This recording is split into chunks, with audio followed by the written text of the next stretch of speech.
بسم اللہ الرحمن الرحیم۔ شروع کرتا ہوں اللہ تعالیٰ کے نام سے جو بڑے مہربان نہایت رحم والے ہیں۔ پاکستان میں مغربی جمہوریت کا رقص کفر، لیکچر نمبر 24۔ پاکستان میں فوجی سیاسی حکومتی ٹولہ شاہی طبقہ کا مغربی جمہوریت کا رقص کفر کب کیسے شروع ہوا، اس کا تدارک کیا ہے؟ قرآن حکیم نبی کریم صلی اللہ علیہ وسلم کے اسوائے حسنہ حسن خلق کی روشنی میں اسلامی جمہوریت، اس کے نظام سلیکشن کے ذریعے فلاحی معاشرہ تیار کرنا تھا۔ اس کا نظام سلیکشن بنی نوع انسان کے لیے فطرت کا انمول عطیہ ہے۔ قائد اعظم رحمۃ اللہ علیہ 1948 کو وفات پا گئے۔ ان کی جگہ خواجہ ناظم الدین کو پاکستان کا گورنر جنرل بنا دیا۔ 1951 کو لیاقت علی خان کو ایک سازش کے تحت قتل کیا۔ خواجہ ناظم الدین کو وزیر اعظم اور اس کی جگہ افسر شاہی کے غلام محمد کو گورنر جنرل بنا دیا، جو 1951 تا 1954 تک پاکستان کے سیاہ و سفید کا مالک بنا رہا۔ نہ وہ دینی مفکر، نہ سیاستدان، نہ وہ اسلامی تہذیب کا وارث تھا۔ وہ تو مغربی کلچر کا انتظامی امور، انگریزی زبان، سرکاری کلبوں کا شرابی ثانی ایک ناسور تھا،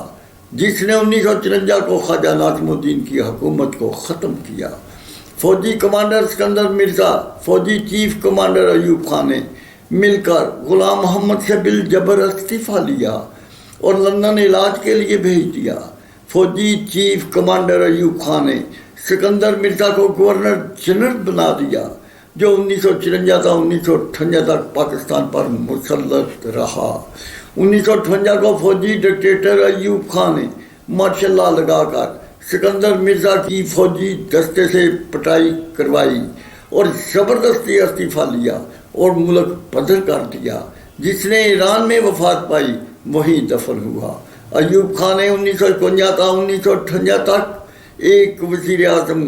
کو قتل، 6 وزیر اعظم خواجہ ناظم الدین، محمد علی بوگرا، چودھری محمد علی، سہروردی، آئی چندری گر، فیروز خان نون، جو پاکستان کے نظریاتی ارکان تھے،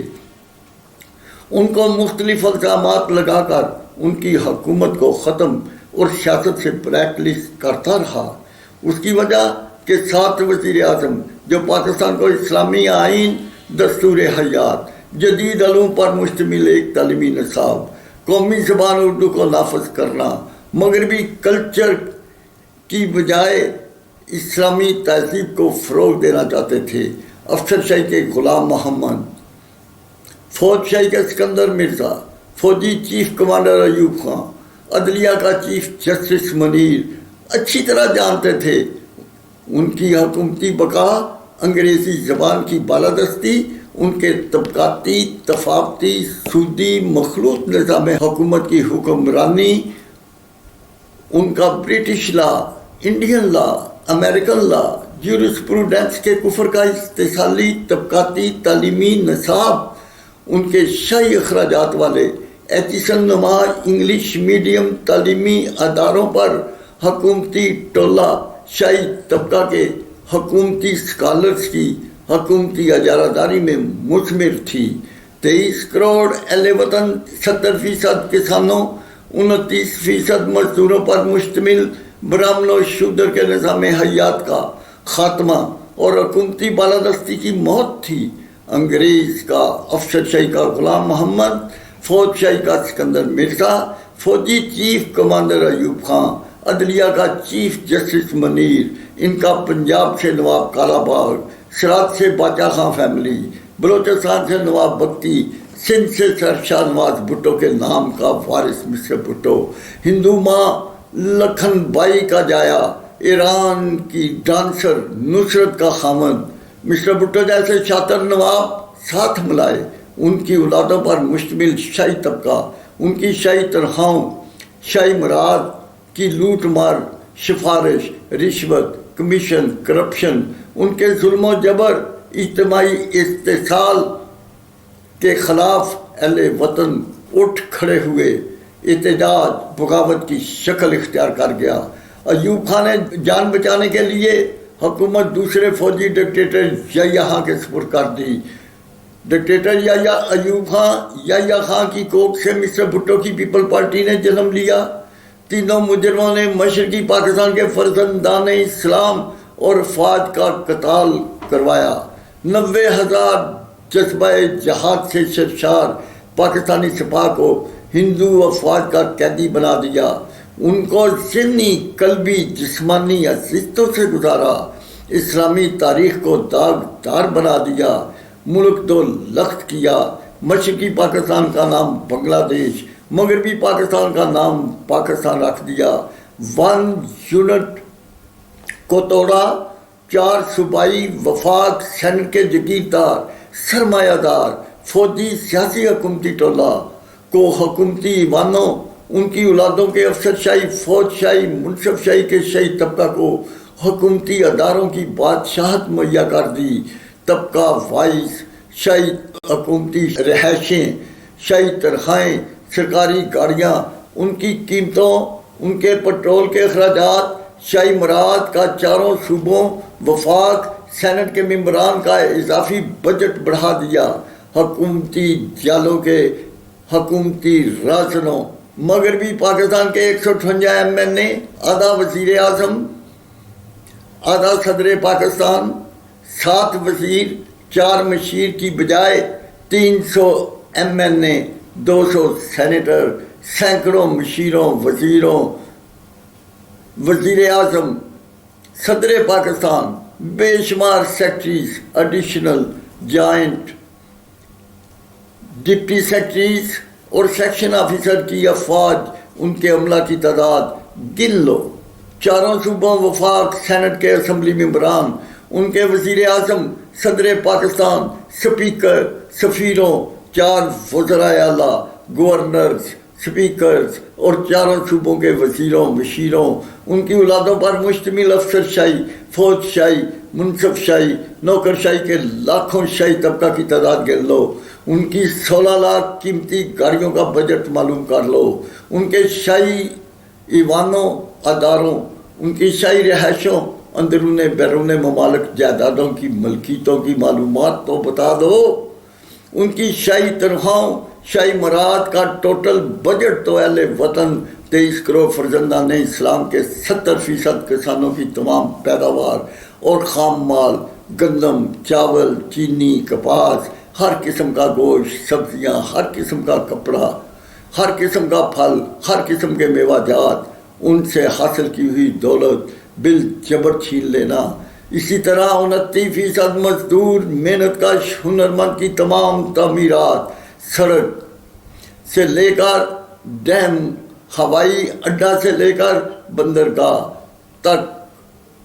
کٹیا سے لے کر شاہی ایوانوں کی تعمیرات، بجلی کی ڈگمگاتی روشنیاں تعمیراتی حسن میں جلوہ افروز دکھائی دیتی ہیں۔ ان کی تمام تعمیرات کو اپنی ملکیت بنا لیا۔ 70% کسانوں، 29% مزدور، خوراک و لباس، گھر سے محروم، علاج معالجہ سے محروم، تعلیمی اداروں سے محروم، بوڑھوں، تنگ دستوں، بے روزگاروں، بیواؤں، یتیموں، اپاہجوں، بھوک ننگ سے دوچار، سسک کر مرنے والے افراد کی 7 لاکھ فوجی سپاہ، 18 لاکھ پولیس کی سپاہ،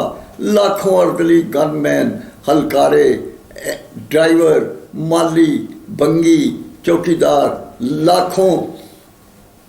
کروڑوں ملوں، فیکٹریوں، کارخانوں، تجارتی اداروں کی تعمیر اور تکمیل، مشینری کی انسٹالمنٹ سے لے کر مصنوعات تیار کرنے والے شودر طبقہ کے مزدوروں کی محنت لوٹ لینا، ماچس کی تیلی سے لے کر کھانے پینے کی ہر چیز پر ٹیکس، بجلی، پانی، گیس پر ٹیکسوں اور اضافی ٹیکسوں سے چھینی ہوئی دولت، ملکی دولت، ان کے وسائل، خزائن، زر مبادلہ، اہل وطن 23 کروڑ عوام کے خون پسینے کی کمائی اور ان کی تیار کردہ ملکیتوں کو چھین لینا، 23 کروڑ افراد کے ووٹوں سے منتخب کیے ہوئے انگریز کے پالتو غدار ٹولہ کا لٹیرا رازن مافیا پر مشتمل فوجی سیاسی حکومتی اپوزیشن ٹولہ، ان کی اولادوں پر مشتمل افسر شاہی کے غلام محمد، فوج شاہی کے اسکندر مرزا کا گورنر جنرل، فوجی چیف کمانڈر یا فوجی ڈکٹیٹر ایوب خان یا خان کا صدر پاکستان بننے، ان کے مجرمانہ نظام حکومت، ان کا اس افسر شاہی، فوج شاہی، منصب شاہی کا انگریز کے دور حکومت کی سرکاری کلبوں کا پروردہ شرابی، زانی، فوجی سیاسی حکومتی اپوزیشن ٹولہ کو جائز قرار دینے والی عدلیہ کہ ملک دشمن مجرم ججوں کا احتساب اہل وطن فرزندان اسلام کی عدالت میں جاری کرنا، ان کو ریفرنڈم کے ذریعے کیفر کردار تک پہنچانا پاکستان کی بقا کے لیے ضروری ہے۔ یاد رکھو اہل وطن 23 کروڑ عوام نے ملک دولت نہیں کیا، ون یونٹ انہوں نے نہیں توڑا۔ مشرقی پاکستان مغربی پاکستان کے 2 صوبوں کو اہل وطن نے ختم نہیں کیا۔ نئے پاکستان کی جمعیت کو 4 صوبائی وفاق سینٹ کے فوجی سیاسی حکومتی اپوزیشن ٹولہ کے مجرموں کو اہل وطن نے حکومتی ایوانوں، اداروں، ان کے شاہی اخراجات کے بجٹ کی منظوری نہیں دی۔ عزیزم عمران خان، قمر جاوید باجوہ صاحبان، ریفرنڈم کے ذریعے 1 یونٹ کو بحال کرو۔ عوام کو پوچھو کب تک افسر شاہی کے غلام محمد، فوج شاہی کے اسکندر مرزا، فوجی ڈکٹیٹر ایوب خان یا خان، ان کی باقیات کے مجرموں کا فوجی سیاسی حکومتی اپوزیشن ٹولہ، ان کا افسر شاہی، فوج شاہی، منصب شاہی، نوکر شاہی کے اخراجات، ان کے طبقاتی ثقافتی سودی مخلوط نظام حکومت کے کفر کے کلچر کو جاری رکھنے، اسلامی تہذیب کو ختم کرنے کی اجازت دیتے ہیں؟ کیا 1 یونٹ یا ملکی جمعیت کو بحال کرنا، ان کا شاہی بجٹ، رشوت، کمیشن، کرپشن کو ختم کرنا، اعتدال و مساوات کو رائج کرنا، پاکستان کو سردار انبیاء کے شہر مدینہ جیسی ریاست بنانا آپ کی عبادت کا حصہ نہیں؟ اللہ تعالیٰ آپ کو اس فریضہ کو ادا کرنے کی توفیق اور قبولیت کا شرف بخشے، آمین۔